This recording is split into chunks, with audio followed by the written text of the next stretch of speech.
Badaun UP में Atiq Ashraf gang के नाम पर दरगाह के पीर द्वारा एक हिंदू महिला को धर्म परिवर्तन करने का बनाया दबाव। पीड़ित महिला ने राष्ट्रपति, भारत सरकार सहित यूपी के मुख्यमंत्री से की शिकायत। महिला की शिकायत पर पुलिस जांच में जुटी। पीर द्वारा महिला को दी जा रही धमकी, अगर मुस्लिम धर्म नहीं अपनाया तो छोड़ेंगे नहीं। महिला के फोन पर अतीक अशरफ के लेटर डालकर दी जा रही धमकी। पप्पन पीर अपने आप को अशरफ के साले सद्दाम से संबंध होने की धमकी देता है। महिला से पीर ने कहा कि हिंदू धर्म में बहुत भगवान है, जबकि मुसलमान केवल एक और ही पूजते हैं।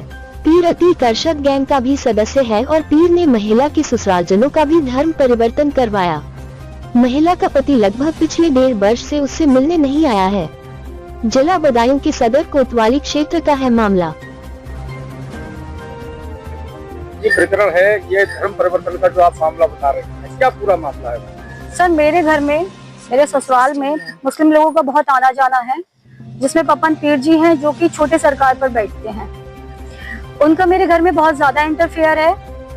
मेरे हस्बैंड, मेरे सास ससुर सब उनके संरक्षण में रहते हैं।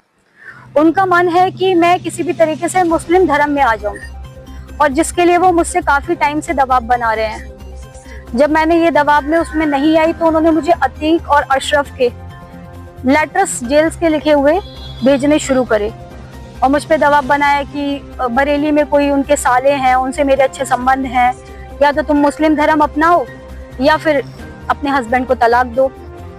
पिछले 1.5 साल से मेरे पति और मेरे सास ससुर किसी भी कांटेक्ट में नहीं है और वो लोग घर छोड़ के गए हुए हैं, जिस वजह से वो मुझे बार बार ये चीज चलते फिरते या आते जाते धमकियां देते हैं कि या तो तुम मुस्लिम धर्म अपनाओ या फिर उसे तलाक दो। मेरे सास ससुर ने भी मेरे लिए घरेलू हिंसा का मुकदमा कर रखा है इस वजह से कि मैं किसी भी तरीके से इनको तलाक दे दूं।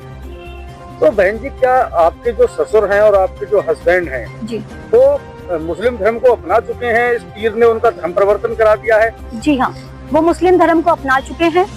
1.5 साल से वो लोग कांटेक्ट में नहीं है, लेकिन मुझे पता भी चलता है क्योंकि मैं चुपचाप जैसे चेक करने के लिए कि वो कहाँ हैं उनके घर पे जाती हूँ। कभी पप्पन पीर जी के घर पे गई तो मैंने देखा कि वो वहाँ पे बैठे हुए नमाज पढ़ रहे थे।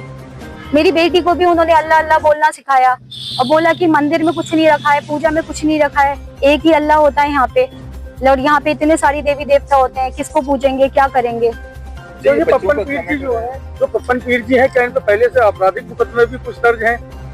सर, मुझे इस बारे में कोई जानकारी नहीं है। किसके पास रहती है? बेटी सर मेरे पास ही रहती है। क्या मामला है? ये कहा गया है कि बच्चे भी पैदा होंगे और आराम से। जी हाँ, वो ये कहते हैं कि हमारे धर्म में 10-15 बच्चे पैदा कर लो, लेकिन उनके खर्चे की कोई टेंशन नहीं होती, और यहाँ पे आप लोग एक ही बच्चा पाल नहीं पाते हो। आपके हिंदू धर्म में देखो, बस एक ही बच्चा होने लगा है, अब उसके आगे सोचते ही नहीं हो इस चीज के बारे में। कारोबार भी मिलेगा क्योंकि मेरे हस्बैंड का सारा कारोबार ऑलमोस्ट मुस्लिम लोगों से चलता है और वो 24/7 उनके घर पे ही पड़े रहते हैं। मुझे पता भी नहीं कि वो क्या काम करते हैं। आपके पति या ससुर क्या बड़ी दरगाह बड़े? जी हाँ, वो जाते हैं। हाँ, जाते हैं। हाँ, मुझे भी लेकर गए थे। क्या खिलाफ होते हैं जो मुस्लिम धर्म के होते हैं, उनके अंदर क्या देखा आप? मैंने तो अक्सर यही सब चीजें करते हुए देखा है। ये सब तंत्र मंत्र भी जो भी कुछ होते हैं ना, कुछ लिखना पेपर पे, वो सब भी मैंने अपने घर में पाए। और कुछ मतलब यही सब चीजें, पर्ची में कुछ लिखा हुआ फोल्ड करके कि इसको पियो और इसको, ये सब करने का मैंने देखा कि काफी। मैं सर पढ़ाती हूँ। मैं सर डिस्ट्रिक्ट शाहजहाँपुर में हूँ।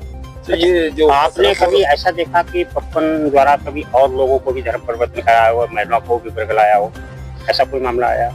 सर, मैं क्योंकि वर्किंग हूँ तो मैं जो है घर में जितनी देर रहती हूँ वो मेरे घर पे ही आते हैं। मेरा उनके घर से ज्यादा जाना आना है नहीं, लेकिन हाँ बहुत सारे हिंदू जो हैं वो उनके उसमें हैं। जैसे कि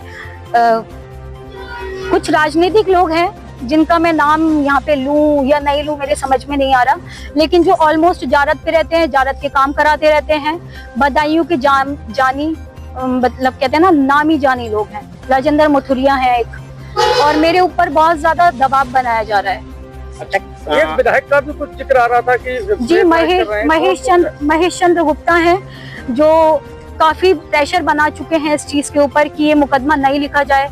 और अभी भी मैं बहुत ज्यादा राजनीतिक दबाव में हूँ और मुझे नहीं पता कि मुझे इंसाफ मिलेगा नहीं मिलेगा, बट मैं लड़ूंगी, मैं इस चीज के लिए लड़ूंगी। पुलिस के पास आप गए, पुलिस का इस पूरे मामले पर क्या कहना है आप?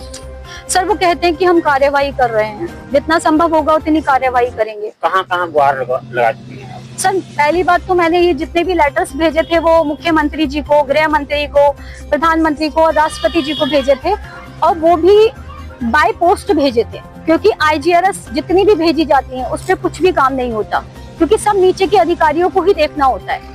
तो जब मैंने गुप्त रूप से ये लेटर भेजे, वहां से प्रधानमंत्री के यहाँ से एक लेटर यहाँ पे IGRS बन के आया, जिसकी मुझे उम्मीद नहीं थी कि कार्रवाई होगी, पर उस पे कुछ ये लोग विचार कर रहे हैं। अब जैसा भी कर रहे हैं, अभी तो मुझे कोई रेस्पॉन्स इसका नहीं मिला है। पर हाँ, क्या इसके पीछे पूरा एक नेटवर्क है, एक नेटसेस है जो कि धर्म परिवर्तन का काम करा रहा है? आपको क्या लगता है?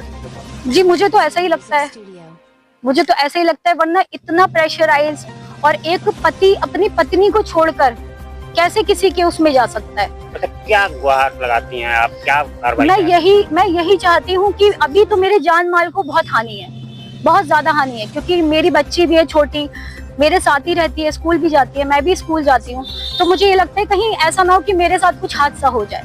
ऑलमोस्ट जब मैं चल रही होती हूँ 5-6 लोग मेरा पीछा कर रहे होते हैं, जिनके बारे में मुझे कुछ भी नहीं पता होता ये कौन है और कौन नहीं है। धमकियां भी मिलती हैं, खुले हाथों धमकियां भी मिलती हैं। उस दिन महाराणा प्रताप चौक पे मैं CO सर के ही ऑफिस से आ रही थी बयान देके, वो कहते हैं कि वो पप्पन यहाँ पे है नहीं, और वो ऑलमोस्ट वहाँ पे खड़ा हुआ है और वो मुझे धमकी भी दे रहा है, तो तू मानेगी नहीं तो कट जाएगी।